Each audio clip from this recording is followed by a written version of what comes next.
ફ્લોરિડામાં illegally gaming machines ચલાવીને જુગાર રમાડતા આર્કેડમાંથી પોલીસે જપ્ત કરેલા $1,42,000 પાછા આપવા માટે કોર્ટમાં હવે રજૂઆત કરવામાં આવી છે. સપ્ટેમ્બર 2022માં ફ્લોરિડાના પામ બીચ ગાર્ડન્સમાં ગોલ્ડન નજેટ ગેમિંગના નામે ચાલતા ઇલીગલ ગેમ્બલિંગ આર્કેડ પર પોલીસે રેડ કરી હતી, જેમાં તેના ઓનર અને મેનેજરની ધરપકડ કરવામાં આવી હતી. પોલીસે આર્કેડને પણ બંધ કરાવી દીધું હતું, તેમજ કોર્ટે તેના ઓનરને 14 દિવસ જ્યારે મેનેજરને 8 દિવસની જેલની સજા તેમજ $900નો દંડ પણ ફટકાર્યો હતો. રેડ દરમિયાન 50થી પણ વધુ ગેમિંગ મશીન્સ જપ્ત કરાયા હતા અને તેની સાથે $1.42 લાખ કેશ પણ સીઝ કરવામાં આવ્યા હતા. જોકે સજા પૂરી કર્યા બાદ ગેમ્બલિંગ આર્કેડના ઓનરે તેને ત્યાંથી જપ્ત થયેલી રોકડ પાછી નહોતી માંગી અને પોતાનો બિઝનેસ સેન્થિયા પટેલ નામની એક મહિલાને વહેંચી દીધો હતો. આ મેટરમાં જે કેશ પોલીસ દ્વારા જપ્ત કરાઈ હતી તેનો એક્સેસ સિટી કાઉન્સિલને આપવા માટે કોર્ટમાં જૂન 2023માં કાર્યવાહી હાથ ધરવામાં આવી હતી.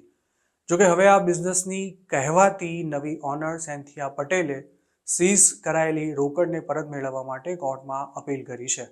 આ મામલે પામ બીચ ગાર્ડન્સ સિટીના એટર્ની મેક્સ હોલમાને એવું જણાવ્યું હતું કે ઇલીગલ એક્ટિવિટી દ્વારા એકત્ર કરાયેલા પૈસા પાછા ન મળી શકે.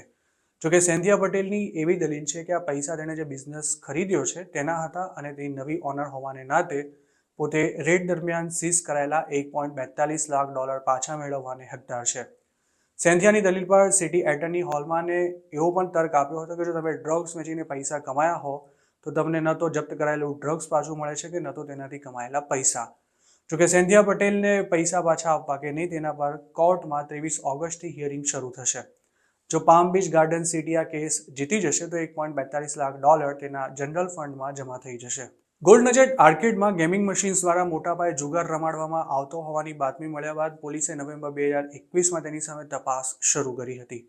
તેના માટે 2 અંડરકવર પોલીસ ઓફિસર્સને પણ ત્યાં મોકલવામાં આવ્યા હતા અને પોતાની પહેલી જ વિઝિટમાં તેમણે જોયું હતું કે ગોલ્ડ નજેટ આર્કેડમાં હજારો ડોલરની કેશમાં લેવડ દેવડ થતી હતી અને કોઈ લાર્જ કસિનોની માફક ત્યાં 50થી પણ વધુ ગેમિંગ મશીન્સ રાખવામાં આવ્યા હતા.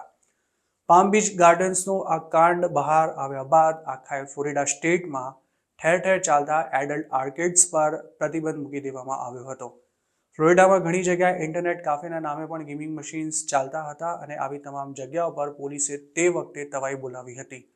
જુલાઈ 2022માં ફ્લોરિડાએ માયામી અને બ્રોડવાર્ડ કાઉન્ટીઝમાં આવેલા 15 જેટલા કસિનો સિવાય તમામ જગ્યાઓ પર સ્લોટ મશીન્સ પર પણ પ્રતિબંધ મૂકી દીધો હતો.